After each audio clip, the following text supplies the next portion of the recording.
Welcome to Anglo Bangla YouTube channel. আজ এই video লেসনে আমি তোমাদের এবিটিএ টেস্ট পেপার থেকে 304 নম্বর পেজের যে আনসিন পোর্শনটা রয়েছে এবং গ্রামার সেকশনটা রয়েছে সেটা আলোচনা করব। দেখো, এটা জন বার্নার্ড শো নিয়ে একটা বায়োগ্রাফি দেওয়া রয়েছে।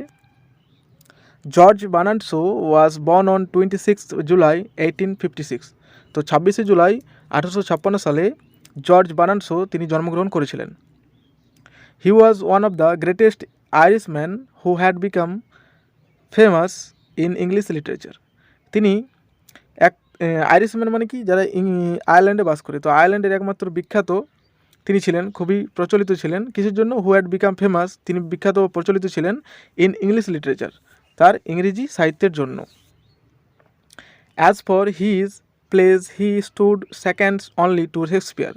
অ্যাজ ফর হিজ প্লেস, তার নাটকের জন্য, he stood second only to Shakespeare, সে কেবলমাত্র শেক্সপিয়ারের পরেই তিনি দ্বিতীয় স্থান গ্রহণ করেছিলেন কেবলমাত্র তার নাটকের জন্য।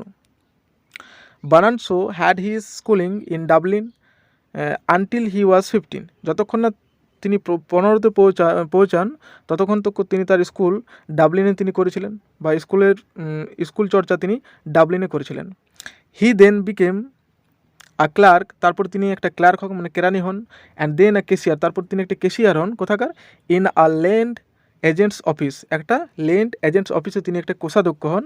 হোয়ার হি রিমেন্ড, যেখানে তিনি থেকেছিলেন বা সেখানে তিনি ছিলেন, before leaving for London, London যাবার আগে, উইথ হিজ ব্রাদার ইন 1876, মানে তার বাবার সঙ্গে, তার ভাইয়ের সঙ্গে তিনি সেখানে থেকেছিলেন 1876 সালে। From 1885 to 1908 he remained famous as a journalist. Journalist মানে সাংবাদিক। তো তিনি 1885 সাল থেকে 1908 সাল পর্যন্ত তিনি একটা জার্নালিস্ট হিসেবে ফেমাস হয়েছিলেন, বা একজন সাংবাদিক হিসেবে বিখ্যাত হয়েছিলেন তিনি। As a critic of music he wrote for Saturday review, a weekly periodical. সঙ্গীত সমালোচক হিসেবে তিনি স্যাটারডে রিভিউ বলে একটা সাময়িক সংবাদপত্র তিনি লিখেছিলেন। It was in 1885 that he made his first attempt at writing plays. এটা ছিল তার প্রথম প্রচেষ্টা, যেটাতে তিনি কোনো একটা নাটক লিখেছিলেন, বা রাইটিং প্লেস, সেখানে তিনি একটা নাটক লিখেছিলেন। এটা তার প্রথম প্রচেষ্টা ছিল, যেটা তিনি করেছিলেন 1885 সালে। The influence of Opera is very much seen in his place. তার প্রত্যেকটা নাটকেই অপেরার যে ঝলক, সেই ঝলকটা দেখতে পাওয়া যেত। অপেরা মানে কি? অপেরা হচ্ছে যেটা গীতিনাট্য বলা হয়, যেটার সঙ্গে সঙ্গে মিউজিকের সঙ্গে সঙ্গে ড্রামা দেখা যেত, বা মিউজিকের সঙ্গে সঙ্গে নাটক দেখা যেত, সেটাকে অপেরা বলা হয়। তো তার প্রত্যেকটি নাটকে এই গীতিনাট্যটা লক্ষ্য করা যেত, বা গীতিনাট্যের যে ঝলক সেটা লক্ষ্য করা যেত। He has more than 50 dramatic works to his credit.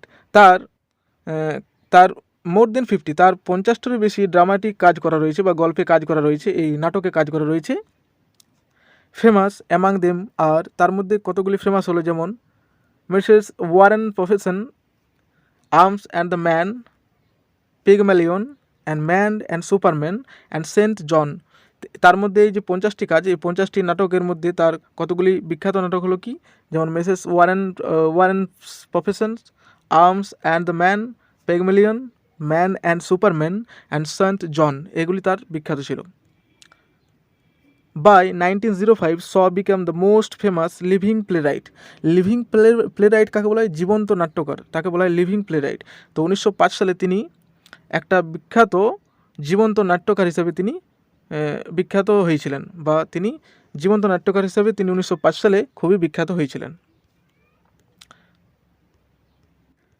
In 1932 he went on a voyage round the globe during which he visited Bombay. তো 1932 সালে তিনি পৃথিবী পাড়ি দিয়েছিলেন জলপথে। During which he visited Bombay, সেই সময় তিনি বোম্বাই শহরে সাক্ষাৎ করেছিলেন। Shaw died in 1950 in his 95th year, having produce his last important play the apple cart. The apple cart, এই নাটকটা তার যে ভেরি ইম্পর্ট্যান্ট নাটক, যেটা তিনি তার শেষকালে তিনি প্রডিউস করে 95 বছর বয়সে তিনি 1950 সালে তিনি মারা যান, তার এই নাটকটি প্রডিউস করার পর, এই নাটকটি লেখার পর। কী নাটকটির নাম? The apple cut. Okay, next আমাদের আনসিন থেকে কী কী প্রশ্ন দেওয়া রয়েছে সেগুলো আমরা দেখব। দেখো, বার্নার্ড শ ওয়াজ তো এই যিনি জর্জ বার্নার্ড শ ছিলেন, তিনি কী ছিলেন? তিনি একজন প্লে রাইটার ছিলেন, মানে তিনি নাট্যকার ছিলেন। সেকেন্ড কোয়েশ্চেন দেখো, দ্য অ্যাবাভ টেক্সট ইজ, তো উপরে যে টেক্সট আমরা পড়লাম এটা কি, এটা একটা বায়োগ্রাফি রাইটিং, তো এটা অ্যান্সার হবে বায়োগ্রাফি। তৃতীয় নম্বর প্রশ্ন দেখো, Shaw died at the age of, তো এই জর্জ বার্নার্স তিনি মারা যান কত বছর বয়সে, তো এটা অ্যান্সার হবে 95, মানে 95 বছর বয়সে তিনি মারা যান। এরপর 4 নম্বর প্রশ্ন দেখো, শ ওয়াজ বর্ন ইন, তো এই জর্জ বার্নার্স তিনি মারা যান কোথায়, তো এটা আগে তোমরা দেখেছো আইরিশ ম্যান ছিলেন তিনি, মানে যারা আয়ারল্যান্ডে জন্মগ্রহণ করেন, তো এটা অ্যান্সার হবে আয়ারল্যান্ড, তো তিনি আয়ারল্যান্ডে জন্মগ্রহণ করেছিলেন।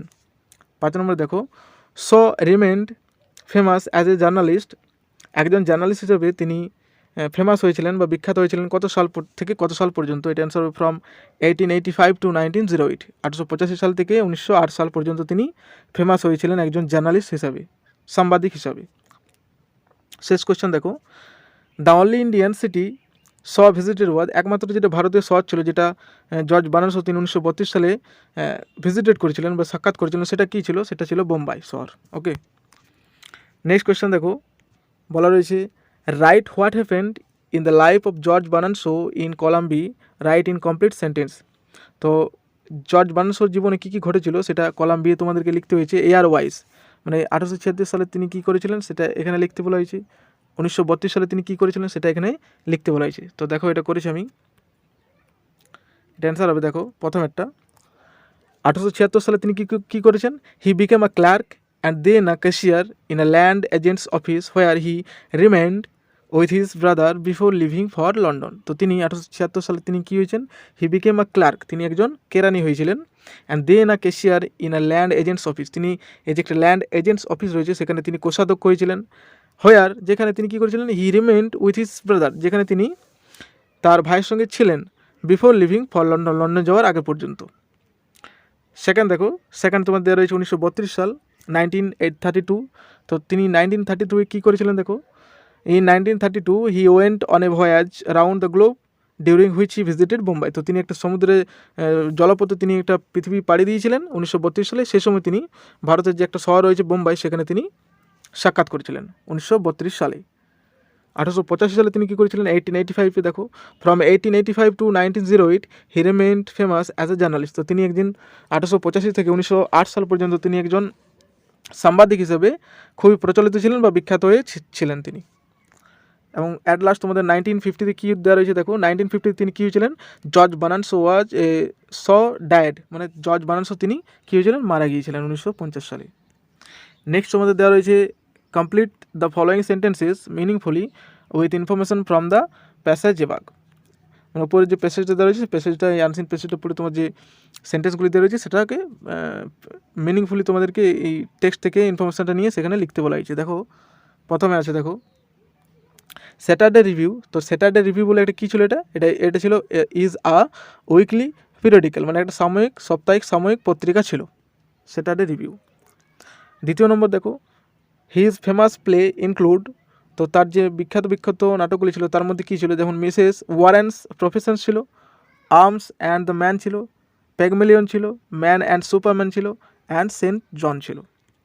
তৃতীয় নম্বর দেখো দেওয়া রয়েছে তোমাদের Shaw's name as a playwright comes, তো এই জর্জ বার্নার্স তার একজন নাটক হিসেবে তার নামটা কার পরে আসে, তো তার নামটা আফটার শেক্সপিয়ারের পরে আসে, মানে শেক্সপিয়ারের পরে আসে তার নামটা সেকেন্ডে।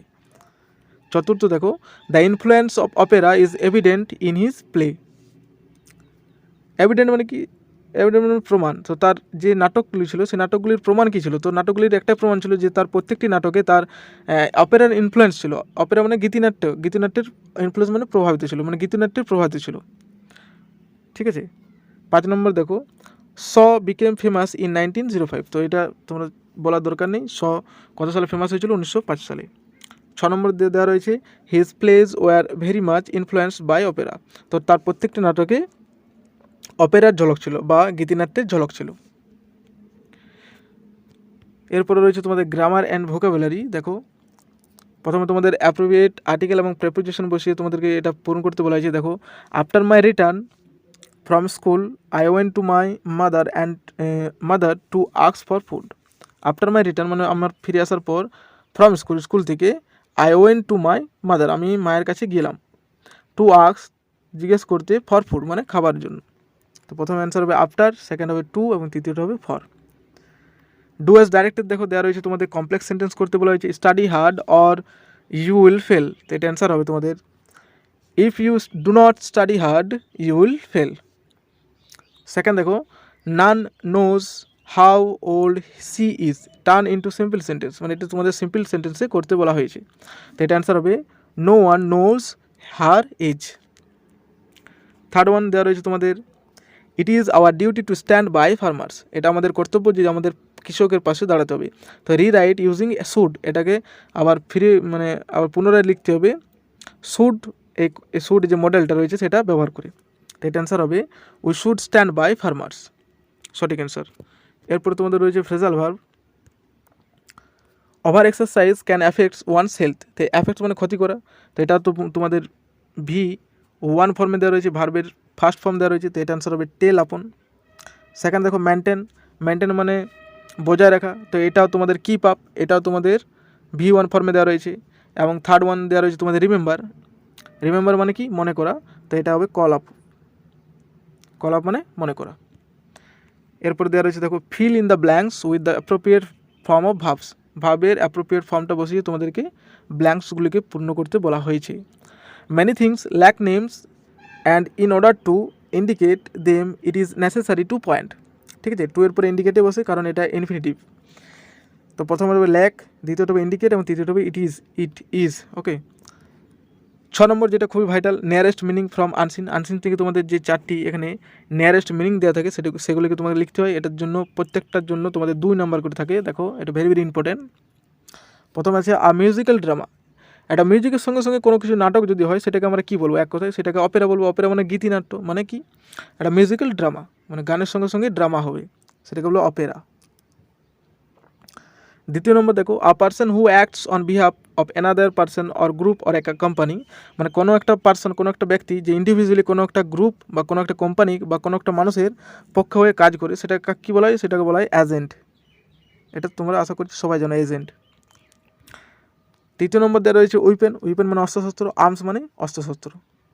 4 নম্বর a magazine that is published every week or month, মানে একটা ম্যাগাজিন যেটা মান্থলি পাবলিশ করা হয় অথবা সাপ্তাহিক পাবলিশ করা হয়, প্রকাশিত করে, সেটা কী বলা হয়, সেটাকে বলা হয় পেরিওডিক্যাল। পেরিওডিক্যাল মানে সাময়িক পত্রিকা। ওকে, তো আশা করছি তোমাদের ভিডিওটি খুবই হেল্পফুল হবে। যদি হেল্পফুল হয়ে থাকে তবে অবশ্যই একটা লাইক করো এবং সাবস্ক্রাইব করো আমার চ্যানেলকে আরও এরকমের ভিডিও পাওয়ার জন্য।